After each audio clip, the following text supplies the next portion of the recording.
Allez, ça se passe comme ça.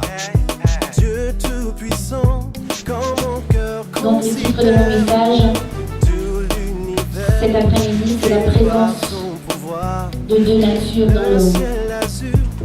Alléluia. Donc nous allons prendre notre Bible matin ou les ombres du soir. De tout mon être, alors s'élève un chant. Dieu tout-puissant, que tu es grand.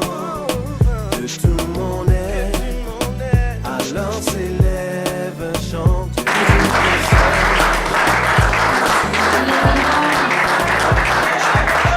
Il est grand. Alléluia, c'est quelque chose que nous avons parlé vendredi et que le Seigneur m'a parlé durant toute la semaine.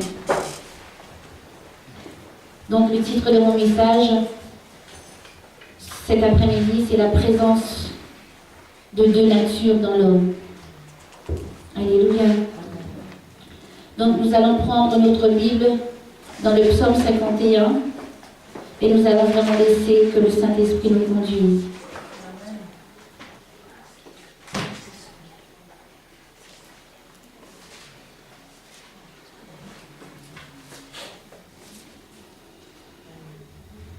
Alléluia. Le psaume 51, verset 7. C'est David qui parle et qui dit « Voici, je suis né dans l'iniquité, et ma mère m'a conçu dans le péché. » Alléluia. Depuis que je suis née, depuis ma naissance, je suis marquée du péché. J'ai été conçue dans le péché et le péché s'attache à moi. Et David, c'était après avoir couché avec Bathsheba, qui a fait cette prière au Seigneur. Il a reconnu qu'en lui, il y avait deux natures qui agissaient. Il y avait la nature pécheresse, mais aussi il y a la nature divine aussi qui agissait dans sa vie. Alléluia. Amen. Et il est venu répandre son âme devant le Seigneur pour lui dire, depuis ma naissance, le péché est attaché en moi. Alléluia. Amen. Il a reconnu cette nature adamique en lui. Parce que lorsque Adam et Ève ont péché dans le jardin d'Éden, la Bible dit qu'ils se sont séparés de Dieu, qu'ils ont maintenant eu cette nature charnelle. Alors, comment elle est cette nature charnelle? Est-ce que des fois on n'a pas l'impression d'avoir deux personnes en nous? Moi, ça m'arrive. J'ai l'impression d'avoir deux personnes. Une qui est gentille, qui va parler du Seigneur, qui va glorifier le nom du Seigneur, et l'autre maintenant qui va broncher à la première attaque, à la première contrariété, merci. Une qui va être fatiguée, qui ne va pas vouloir prier. Une qui doute. Est-ce que ça vous arrive? Est-ce que vous n'avez pas l'impression qu'il y a deux natures en vous? Alléluia.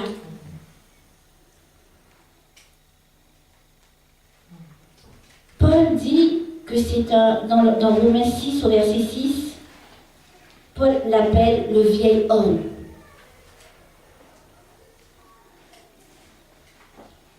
L'homme adamique, la nature adamique, celle qu'on a héritée avant que nous puissions accepter Jésus. Alléluia. Amen. Romains 7,20 l'appelle le péché. Alléluia. Et Romains 7,18 l'appelle la chair. Alléluia. Cette chair qui s'attache à nous, et c'est cette chair-là qui réagit en premier lorsque nous traversons des difficultés, lorsque nous sommes contrariés, lorsque nous sommes fatigués. C'est elle qui apparaît le premier. Et qui vient, si on la suit, elle va détruire notre journée, elle va détruire notre relation avec le Seigneur, elle va nous éloigner de la volonté de Dieu et elle va nous empêcher de rentrer dans le plan de Dieu. Alléluia. La chair, c'est cette nature-là que nous avons héritée d'Adam. Alors pour dresser un tableau de cette personne charnelle qui est en nous, alléluia, nous allons dire que cette personne charnelle, c'est une porte ouverte pour le diable. Parce que comme le Seigneur passe par la personne spirituelle pour parler, le diable aussi va passer par cette personne charnelle. Alléluia. Cette personne charnelle qui n'a pas le fruit de l'esprit, qui s'énerve vite, qui se met en colère vite, qui attend toujours quelque chose de la part de Dieu. Elle attend toujours quelque chose de la part de Dieu. Et attention, si Dieu ne fait pas, elle va se mettre en colère. Parce qu'elle est, de par sa nature, elle est rebelle. La Bible nous dit qu'elle est inimitié avec Dieu. Elle n'a pas la vie de Dieu en elle. Cette nature-là. Est-ce qu'on se reconnaît? Un peu. Peut-être pas totalement, mais un peu. Alléluia. L'apôtre Paul même a reconnu, il a dit, je reconnais que ce qui est bon n'habite pas en moi, que cette vieille nature est constamment là. C'est-à-dire qu'on ne peut pas se débarrasser d'elle. Elle est constamment attachée à nous. Alléluia. Pour nous faire réagir d'une manière ou d'une autre. Elle empoisonne notre existence. Alléluia. Parce qu'elle nous met des pensées mauvaises. Et nous posons des actes mauvais à cause d'elle. De cette nature mauvaise. Alléluia. Bien-aimés, il faut que nous puissions réaliser que notre Seigneur n'est pas un menteur. Que ses promesses pour nous sont oui et amen. Alléluia. Amen. Mais qu'il y a cette nature-là en nous qui vient détruire. Et le diable passe par elle pour pouvoir voler, égorger et tuer. Alléluia. Cette mauvaise nature qui habite en nous n'aime pas la vie de Dieu. Elle n'aime pas prier. Elle n'aime pas venir se rassembler au culte pour écouter la parole. Elle va trouver toute espèce d'excuse pour ne pas prier, pour ne pas écouter la parole de Dieu, pour ne pas se réunir avec les frères et sœurs. Alléluia. Est-ce que des fois ça vous fait peur, ça? Tu as envie d'aller à l'église, mais à cause d'une sœur ou d'un frère, tu dis non, moi je ne vais pas là-bas, parce qu'ils m'ont fait trop de mal. Je préfère rester prier chez moi. Je vous dis la vérité. Je ne vais pas aller m'assembler avec les frères et sœurs, parce qu'ils ne m'apprécient pas, parce qu'ils m'ont blessé. Vous savez, la nature charnelle, elle se blesse vite. À la moindre petite chose, elle est blessée. Un regard, elle est blessée. Une parole, elle est blessée. Une action, elle est blessée. C'est une constante blessée. Tout le temps, elle est blessée. Alléluia. Est-ce que vous comprenez ce que je suis en train de vous dire? Enfin, de nous dire.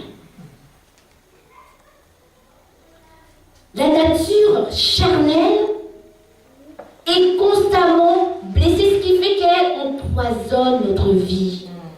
Parce que lorsque nous mettons de la crédibilité dans ce qu'elle nous raconte, nous posons des actes qui ne sont pas de la volonté de Dieu. Et nous nous éloignons de Dieu.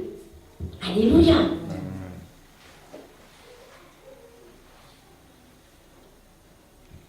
La Bible dit, elle est inimitié contre Dieu et elle ne se soumet pas à la loi de Dieu car elle ne peut même pas se soumettre.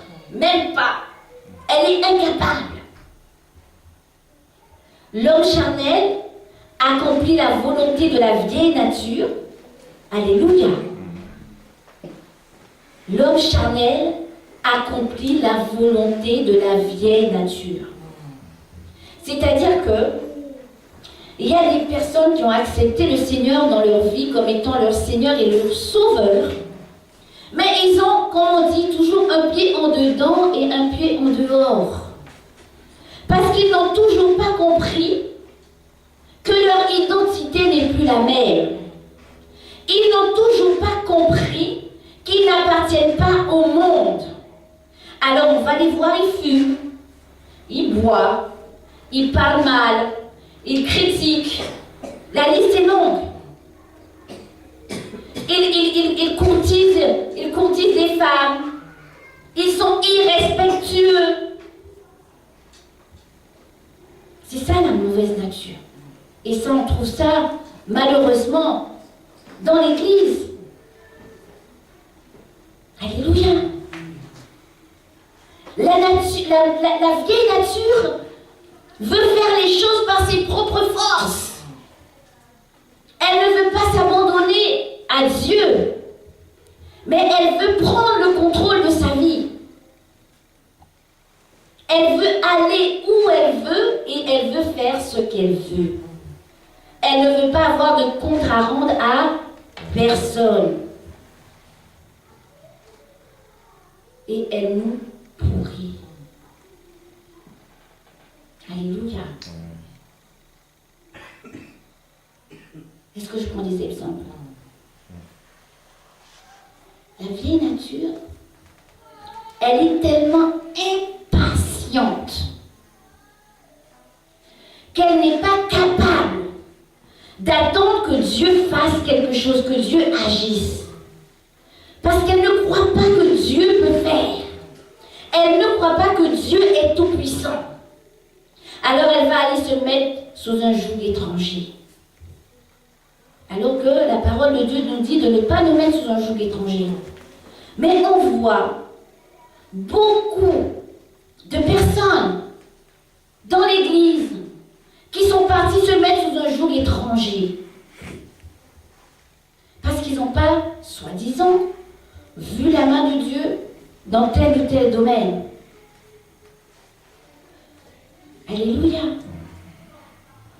Parce qu'au lieu d'attendre paisiblement que Dieu agisse, que Dieu ouvre les portes, la nouvelle nature va se lever et va aller ouvrir la porte elle-même. Bien-aimé, si Dieu n'a pas ouvert la porte, laisse la porte fermée. Parce qu'il sait très bien pourquoi la porte elle est fermée et qu'il n'a pas encore ouvert. Il le sait. Il le sait. Jeunes gens, jeunes filles, faites attention à vous. N'allez pas, parce que vous voyez que l'âge est en train de passer, n'allez pas prendre n'importe qui pour aller mettre dans votre lit. Alléluia. Parce que la nature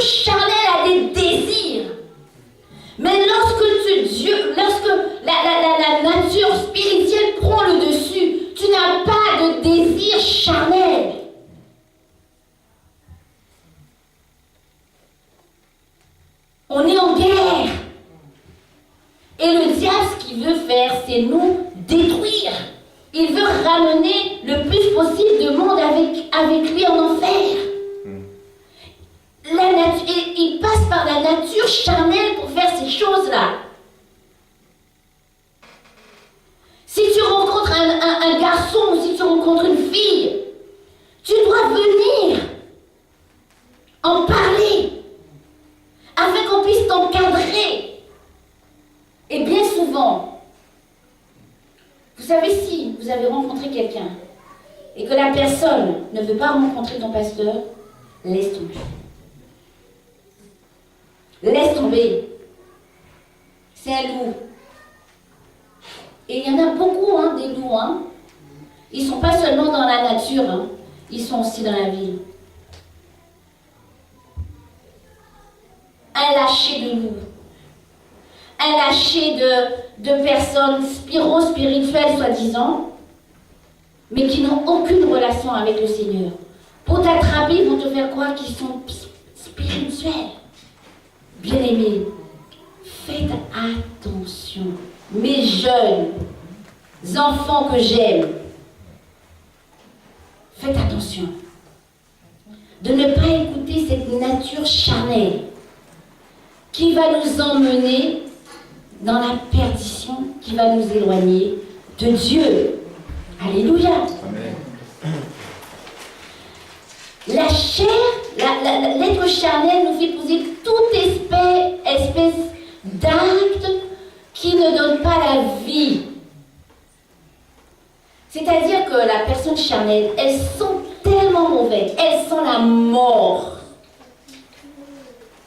Elle répand un parfum de mort. Alléluia. Donc nous devons nous débarrasser de cette personne charnelle qui est en nous et qui veut prendre le dessus. Nous ne devons pas la laisser prendre le dessus. Alléluia. L'apôtre Paul dit, je vis en constante contradiction avec moi-même. En contradiction avec moi-même. Alléluia. Voilà ce qu'elle fait, cette nature charnelle.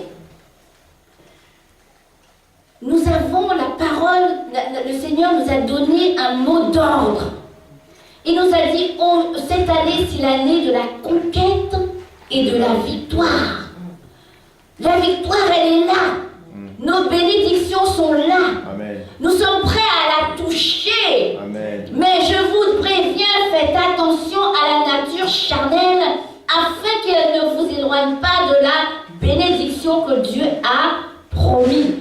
Si c'est le cas, repens-toi avec un cœur sincère. Va pleurer devant Dieu. Parce que le Dieu que nous prêchons, le Jésus de Nazareth, il est réellement vivant. Amen. Il nous connaît. Il sait tout ce que nous pouvons faire. Parce qu'il sent les cœurs et les reins. Et nous ne pouvons rien lui cacher. Tout est à nu devant lui. Si tu sais que tu es dans l'impudicité, si tu sais que tu es dans le mensonge, si tu sais, je ne sais pas dans quel péché que tu te trouves, sors, repens-toi. Alléluia. Parce que la bénédiction de l'Éternel est à la portée de ta main. Alléluia. Amen. Lorsque cette nature charnelle agit en nous,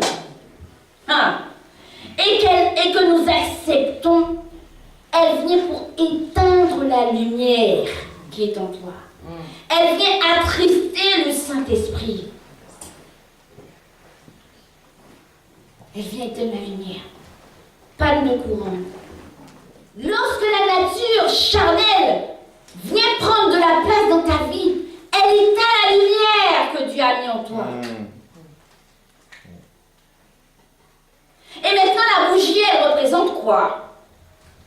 La bougie, elle représente que tous les dimanches, tu viens à l'église écouter la parole, tu viens faire bonne figure, mais cette parole n'a aucun effet dans ta vie et tu ressors avec ta nature charnelle pour faire ce que tu veux avec ta nature charnelle. Et le dimanche prochain, tu vas revenir encore, t'asseoir et écouter.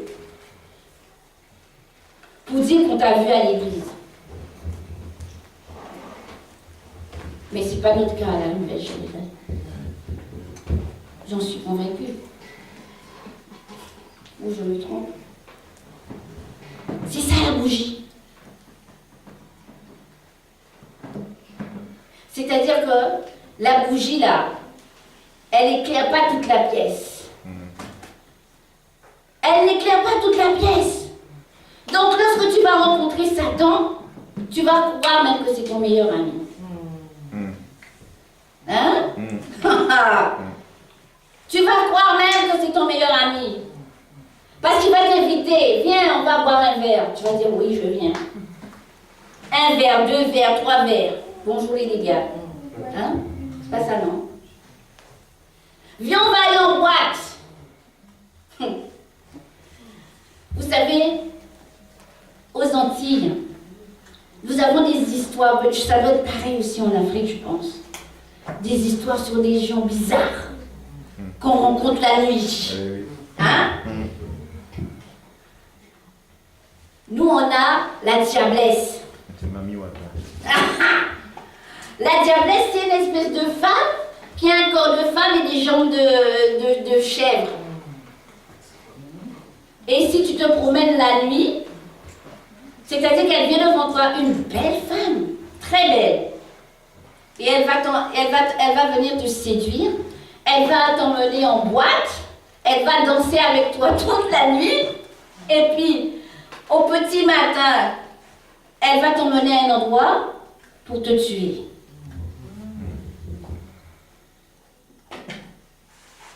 Donc quand tu es charnel, tu suis. C'est-à-dire que si tu es trop charnel et que tu prends le diable pour ton ami, il va te tuer. Alléluia. Mais il ne va pas te tuer tout de suite. Il va te donner du plaisir 1 jour, 2 jours, 1 mois, 1 an. Il va te tuer à petit feu. Jusqu'à ce qu'il n'aura plus besoin de toi parce qu'il a déjà visualisé quelqu'un d'autre qui est charnel. Il va t'emmener dans des orgies bizarres.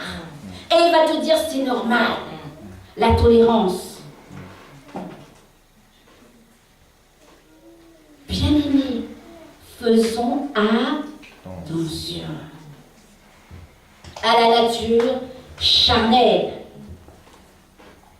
La Bible nous dit que nous sommes scellés par le Saint-Esprit. Dis-moi, lorsque quelque chose est scellé, qui peut le déceler? Dites-moi. Personne ne peut le déceler si ce n'est la personne qui l'a scellé. Donc il faut que nous puissions réaliser un petit peu qui nous sommes. Nous sommes scellés. Nous ne sommes pas n'importe qui. Le diable a peur de nous. Amen. Il faut que nous puissions réaliser qui est Dieu. Et que notre nature charnelle se taise devant un événement, devant une circonstance. Elle n'a pas le droit d'ouvrir la bouche. Tu te tais. La Bible nous dit de la crucifier tous les jours. Et nous savons que c'est ni par la force, ni par la puissance, mais par le Saint-Esprit. Amen. Alléluia. Amen. Vous savez quelque chose?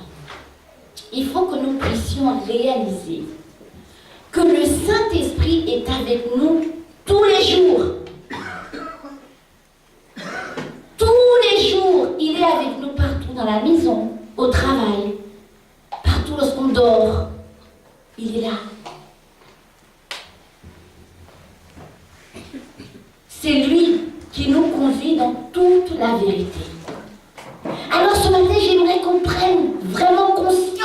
cela. Qu'on prenne conscience que cette vieille nature qui est en nous, on ne peut pas se débarrasser d'elle. On est obligé de vivre avec elle. Alléluia. Mais puisqu'on est obligé de vivre avec elle, il faut qu'il y ait une séparation entre elle et nous. C'est-à-dire que, comment on fait chambre à part? Il faut faire chambre à part. Alléluia.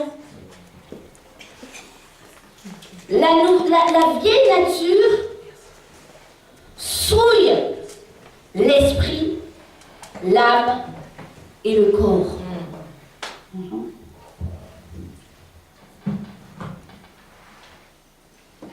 David a dit, mais pourquoi t'as battu mon âme? Déjà, l'esprit, il va te faire croire à toute espèce de rite religieux bizarre. C'est-à-dire que tu n'auras pas besoin de prier, mais si tu vas allumer une bougie dans je ne sais pas où, tu verras le miracle. Hein? C'est pas la peine de prier. Tu vas simplement mettre une bougie et puis après tu continues à vivre ta petite vie tranquille. Mais bon, tu as bonne conscience parce que tu as allumé la bougie. Ton esprit, il est en train de souiller ton esprit. Alléluia. Ton âme. David a dit, mais pourquoi t'as battu mon âme? Je vais encore louer l'Éternel. Parce que la nouvelle nature va venir te faire voir des choses comme elle le voit, c'est-à-dire mauvais. Et elle va te dire oui. Un exemple bien précis pour que quand elle vient te parler et que tu es découragé. Ouais, mais est-ce que Dieu existe? Depuis le temps, tu vois l'âge que tu as, tu n'es toujours pas marié.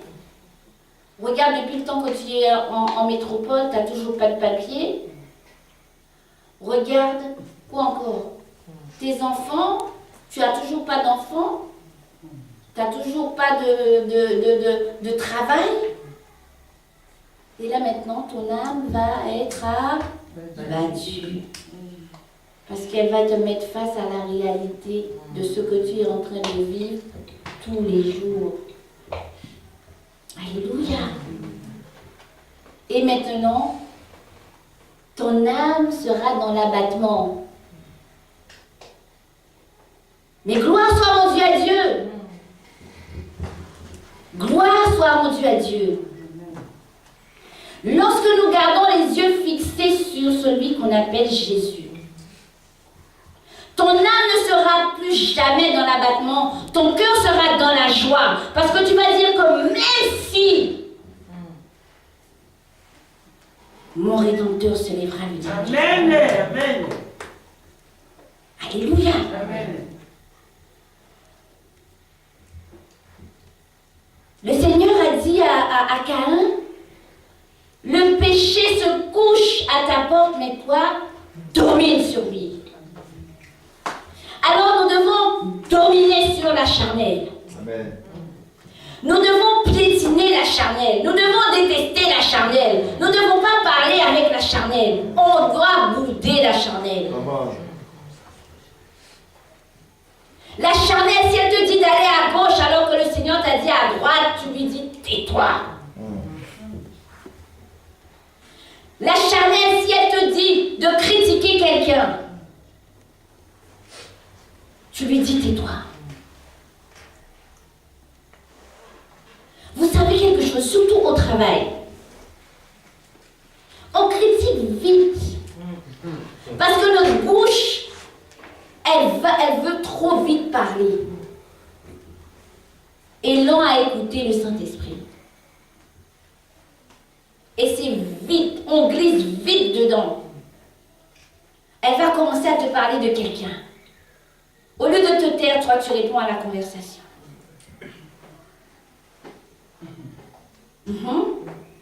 Et maintenant, qu'est-ce qui se passe? Tu es charnel parce que tu es en train de parler comme eux, au lieu de leur donner la vie. Alléluia. Donc la charnelle, à partir d'aujourd'hui, nous voulons la faire disparaître de notre vie. Elle doit être inexistante. Alléluia. Inexistante. Parce qu'elle nous pourrit la vie. Parce qu'elle nous apporte rien de bon. Parce qu'elle fait rien de bon pour nous, si ce n'est de nous éloigner de la volonté de Dieu. Alléluia. La bonne nouvelle. Parce qu'il y a une bonne nouvelle dans tout ça. Hein, il y a une bonne nouvelle. Romains 7, verset 25 nous dit, dans la version parole vivante, j'aime bien cette version, il dit, Dieu merci, il existe une issue. Ah. Dis à ton voisin, il existe une issue. Il existe une issue. Dieu lui-même m'a délivré par Jésus-Christ notre Seigneur. Ah, ça c'est une bonne nouvelle, ça. Dieu lui-même. Est-ce qu'on est conscient que Dieu lui-même nous a délivrés par notre Seigneur Jésus-Christ? Et là, l'apôtre Paul, il résume sa vie. Il explique bien le problème pour que nous puissions comprendre. Il dit, livré à moi-même et à mes propres forces, je suis d'un côté lié à la loi de Dieu par ma conscience et ma raison, mais de l'autre, je suis dans ce que je vis concrètement. Il est en train de résumer ce qui est en train de se passer en lui lorsque la nature charnelle agit et que la nature de Dieu en lui agit. Alléluia. Le péché est bel et bien en vous.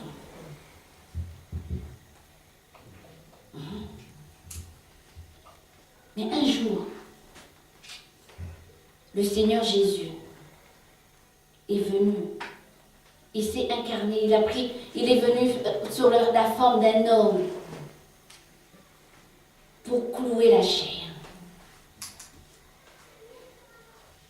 Parce que si Jésus était descendu directement comme ça du ciel en esprit, notre chair n'aurait pas été clouée.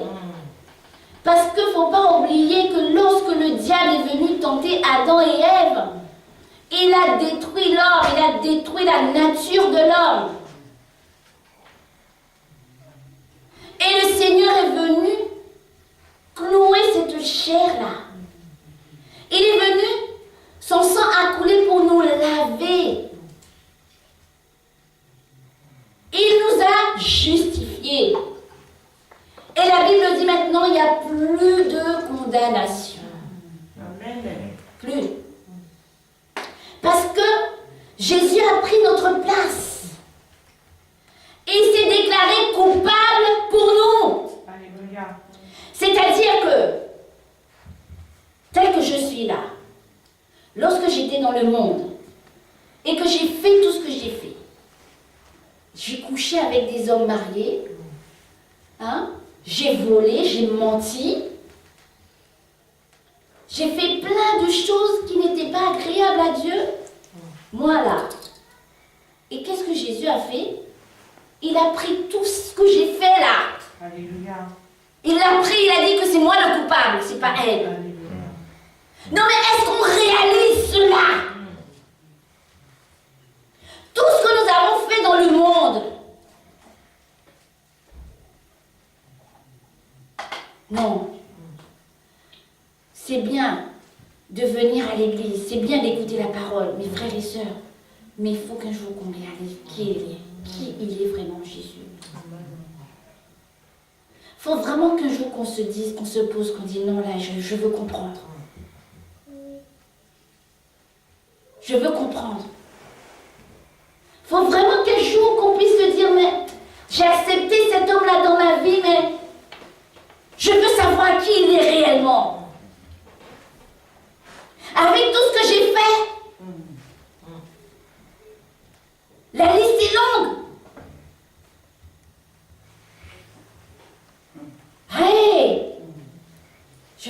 puisse prendre conscience de ça. Pourquoi je vous dis ça? Parce que je veux que vous puissiez comprendre que la personne, ce même Jésus-là qui vous a fait la promesse, ce même Jésus-là qui vous a ramené dans le royaume, ce même Jésus-là qui est avec vous tous les jours jusqu'à la fin du monde, il va honorer ses promesses dans votre vie. Amen. Pas la peine d'aller chercher des solutions charnelles. Amen. Parce que les solutions charnelles vont nous emmener à la mort. Alléluia. Amen. Nous sommes bénis tels que nous sommes là. Amen. Nous sommes bénis tels que nous sommes. Mais nous devons faire attention et respecter Dieu. La Bible nous dit qu'on ne se moque pas de Dieu. Là, je suis en train de vous faire un examen de conscience. À moi aussi. La parole aussi, elle est pour moi. Parce que c'est le Saint-Esprit qui parle. Alléluia. Le Seigneur Jésus nous a délivrés. Alléluia. Amen. Afin que le Saint-Esprit vienne dans notre vie. Vous savez, lorsque nous péchons, hein, personne n'est parfait. Si quelqu'un me dit qu'il n'a pas péché, hein, nous avons deux attitudes. Deux attitudes lorsque nous péchons. Mais vous savez, hein, ça arrive à tout le monde de pécher. Et personne ne peut venir prendre la première pierre pour lancer sur celui qui a péché. Personne. Parce que si tu fais ça, c'est que tu te prends pour Dieu. Et même Dieu ne fait pas ça, ne prend pas la pierre pour te lancer. Alors que lui, hein, il pourrait, hein, mais il ne le fait pas. Donc lorsque nous péchons, nous avons deux attitudes, frères et sœurs. La première, c'est soit que le Saint-Esprit parle à notre conscience et nous convainc de pécher. Ou tu as fait une bêtise. Tu dois te repentir. Donc c'est soit tu vas aller vers le Seigneur et te repentir avec un cœur sincère, demander pardon à Dieu pour ce que tu as fait, ou soit maintenant, aveuglé par l'orgueil et à la pensée que tu n'as pas de compte à rendre à personne, eh bien, tu étouffes la voix du Saint-Esprit et tu continues ta vie. Mais le problème est que, en tant qu'enfant de Dieu, que tu es venu à l'église, tu as prié les veillées de prière, on a chassé le démon, on lui a donné des coups de pied, hein? On lui a fait plein de choses pendant qu'on n'avait pas péché ces temps-là. On était à fond, le feu. Mais lorsque tu as péché, et que maintenant la chair te dit, mets la culpabilité en toi. Et te dit, mais de toute façon, personne n'est parfait. Moi, j'ai de compte à rendre à personne. Je ne viendrai même pas venir dire pardon nulle part. Ça ne m'intéresse pas, c'est leur problème. Hein? Eux-mêmes, ils pêchent. Et tu retournes. Mais le diable t'attend. Et c'est là, il va te saccager. Il va rentrer chez toi comme un vent tumultueux. Et il va ravager ta maison. Il va ravager tes enfants. Il va ravager ton travail. Il va ravager ta vie. Et il va te dire, mais souviens-toi quand tu étais à l'église et que tu priais, le feu là.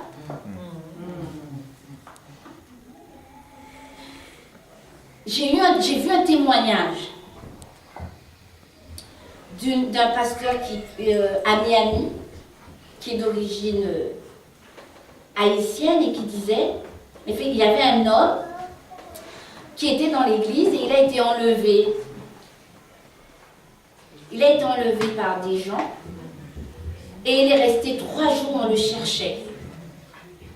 Et maintenant, quand ils l'ont retrouvé, il donne son témoignage pour dire qu'il avait rencontré le diable et que le diable avait un gros trou là sur sa figure, là, quand on lui envoyait le feu.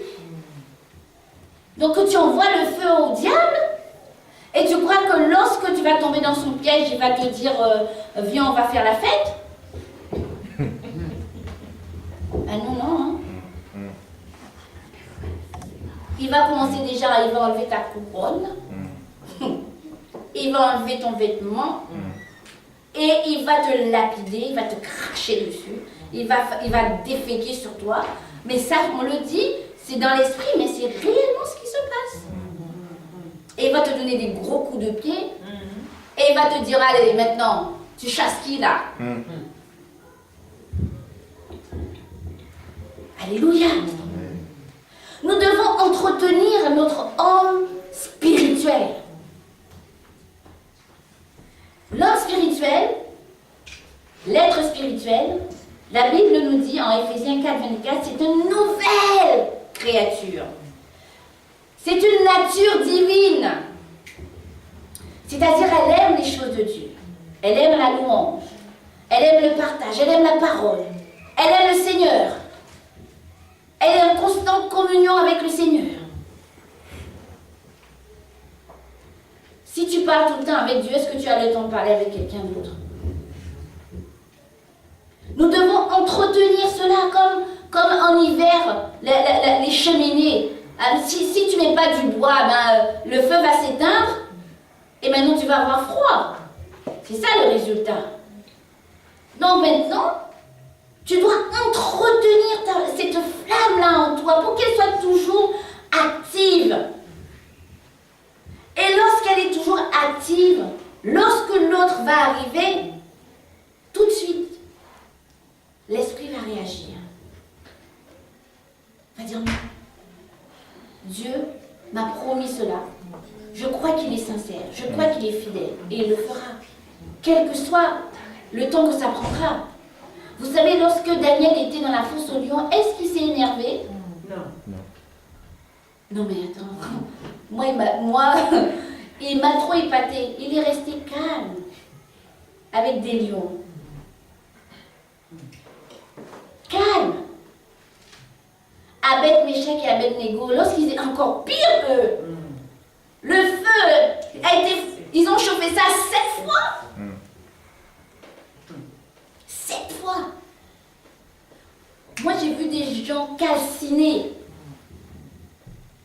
Parce que j'ai travaillé dans un service qui s'appelait les grands brûlés. Les grands brûlés, on emmenait des gens des fois calcinés avec la chaussure qui est comme ça à l'envers là. Morts. Mais eux ils ont dit qu'ils vont y aller. Et combien même? Non mais là il faut le faire. Combien même Dieu ne ferait rien pour arrêter ce feu-là? Ils ne vont pas adorer un autre Dieu. Ils ne vont pas s'agenouiller devant un autre Dieu. Alléluia. Ça veut dire que leur relation, elle était solide. Ils connaissaient Dieu, ils savaient qui était Dieu. C'est ça notre problème. Nous cherchons Dieu seulement lorsque nous avons besoin de quelque chose. Moi, j'ai dit au Seigneur, mais Seigneur, c'est vrai que j'ai besoin de quelque chose dans ma vie. Mais si aujourd'hui je meurs, sans ce quelque chose-là dont j'ai besoin, moi je veux être sûre d'être avec toi. Donc, c'est pas que je m'en fiche un peu de ce quelque chose-là, hein, mais un petit peu quand même. Parce que si je quitte là maintenant, là, j'ai pas envie d'aller autre part qu'avec le Seigneur. Donc la chose là, que j'ai tellement envie, Seigneur, je laisse tout entre tes mains. Et toi, tu sais, le moment, le temps, le mois, l'année, je ne sais pas quoi, tu sais quand. Mais moi, ce que je veux, c'est toi, là, pour le moment. Amen. Amen. C'est toi que je veux. Je veux que tu transformes ma vie. Je veux avoir une relation intime avec toi. Je veux marcher dans ta volonté. Je veux faire ce qui te plaît. C'est ça. L'être spirituel, elle désire les choses de Dieu. Alléluia. Amen. Et le Seigneur maintenant nous a donné accès.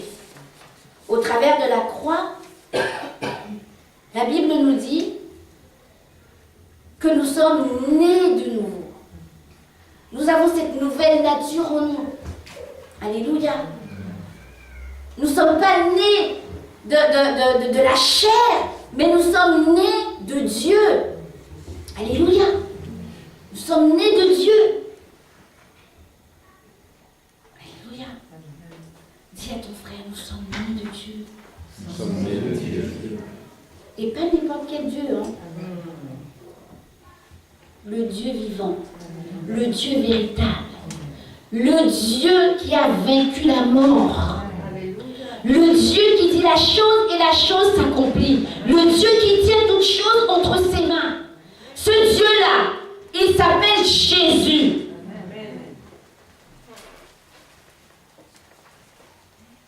Nous sommes nés de lui. Nous avons une nouvelle nature. Et cette nouvelle nature-là, à partir d'aujourd'hui, elle doit se démontrer dans notre vie. Parce que nous sommes différents. Tels que nous sommes là, nous sommes différents. La création attend. Attend. Soupire. Après nous. Après les fils et les filles de Dieu. Nous sommes à part. Nous ne sommes plus dans le monde. Nous ne faisons pas les choses du monde. Le Seigneur nous a rachetés. L'ancienne nature est oubliée. Elle doit mourir. Parce que si je me mettais maintenant là, actuellement, à faire ce que je faisais lorsque j'étais dans le monde, ou ya ya ya, qu'est-ce que vous auriez dit?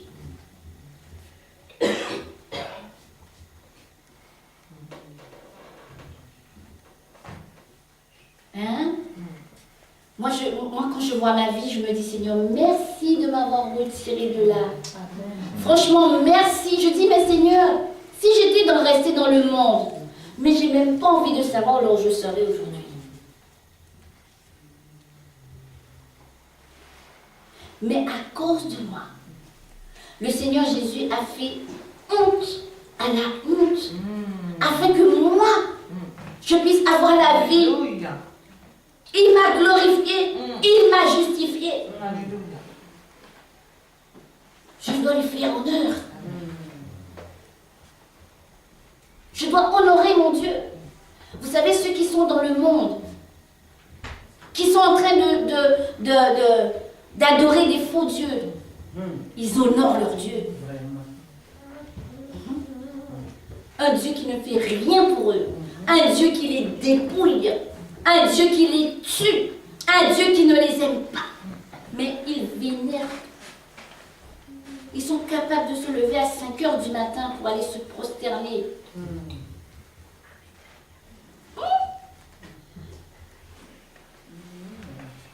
Et nous, notre Dieu, il est capable de changer le mal en bien. Lorsqu'on nous maudit, lui, il nous bénit. Alléluia.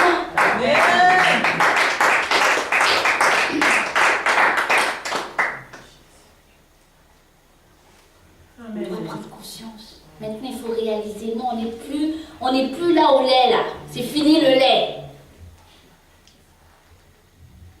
Même Jade, elle ne veut plus le lait. Elle mange la nourriture solide. Donc maintenant, à la Nouvelle Jérusalem, nous mangeons plus, nous buvons plus de lait. Le lait, c'est fini. Parce que le Seigneur est en train de nous emmener dans une autre étape. une autre étape de sa gloire. Le Seigneur m'a dit, parce que bon, je suis comme tout le monde aussi, hein. Je me plains souvent. Seigneur, dans cette situation-là que je suis en train de traverser, je veux venir me plaindre pour te dire que j'en ai assez, que je suis fatiguée, que ça fait trop longtemps que ça dure. Et le Seigneur me dit, mais tu voulais voir ma gloire, c'est ma gloire. Ce que tu es en train de vivre là, c'est ma gloire.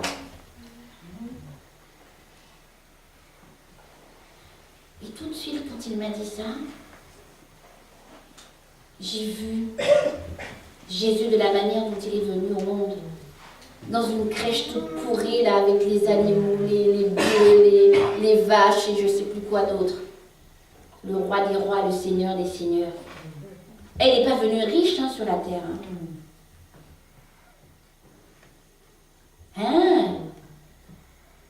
Mais lorsqu'il a été à la croix, pour se faire crucifier comme un brigand, lui qui n'avait rien fait,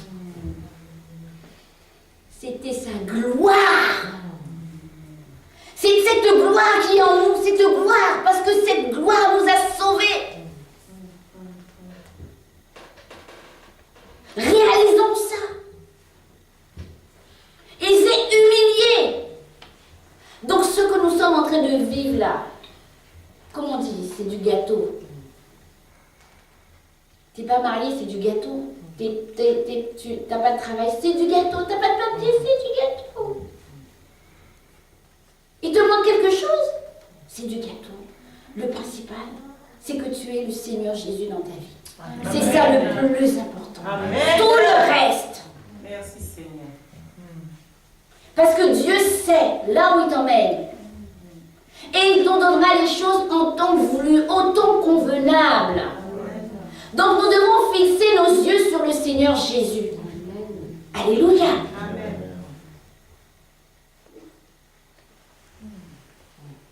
Pour que nous puissions rentrer et vivre cette plénitude que Dieu nous donne. Alléluia.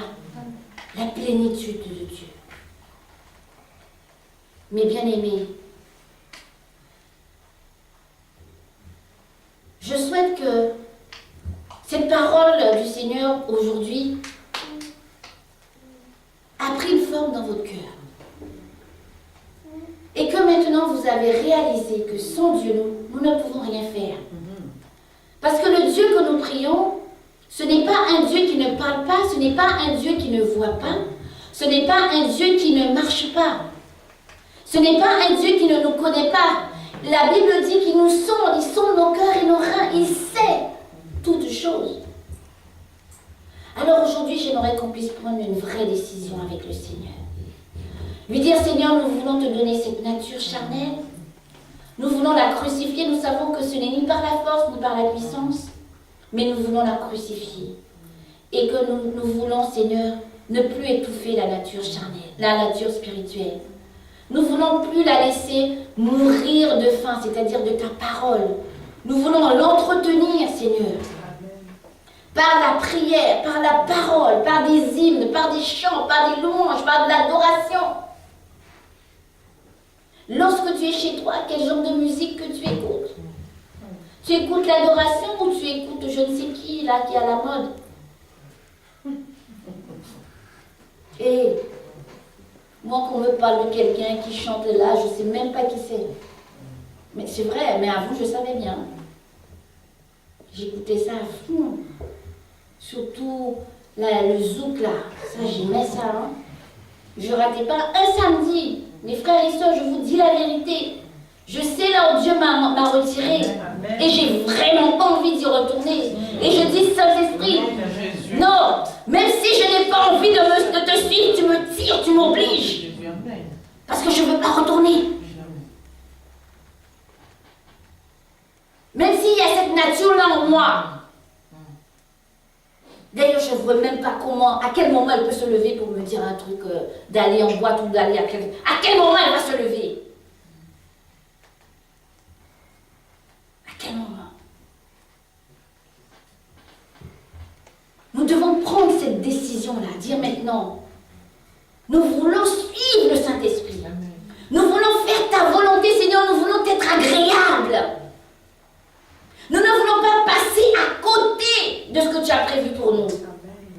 Non, nous sommes dans la conquête, dans la victoire.